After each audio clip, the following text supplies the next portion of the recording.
আসলেও টেস্টটা কেমন হয়েছে, কারণ রান্না করেছি এখনও খাওয়া হয়নি। তো এটা আমি খাবো। দেখেন এক বাটি ভর্তি নুডলস নিয়েছি, আমি আমার হাজব্যান্ডকে খেতে দিয়েছি।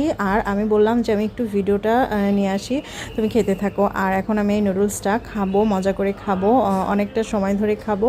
তো আপনারা কে কে নুডলস পছন্দ করেন আমার মতো অবশ্যই জানাবেন। আর আমার তো নুডলস 1-1.5 সপ্তাহ পরপরই রান্না করতে হয় আমার হাজব্যান্ডের জন্য, আমার জন্য। আমরা প্রায় নুডলসটা খেয়ে থাকি এবং খুবই মজা করে খাই। কথায় অসাধারণ লাগে আমার নুডলস। ছোটোবেলা থেকে আমার নুডলস অনেক প্রিয়। আর স্কুলের টিফিনেও আমি এই নুডলসটা নিয়ে যেতাম আর সস দিয়ে।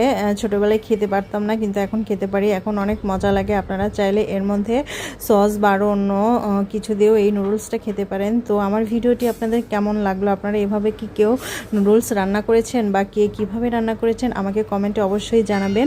আমি এভাবেই রান্না করে থাকি, আরও অনেকভাবে রান্না করে থাকি। আবার কখন আমি নুডলস বা স্প্যাগেটি রান্না করলে সেই রেসিপিগুলো আপনাদের সঙ্গে শেয়ার করব।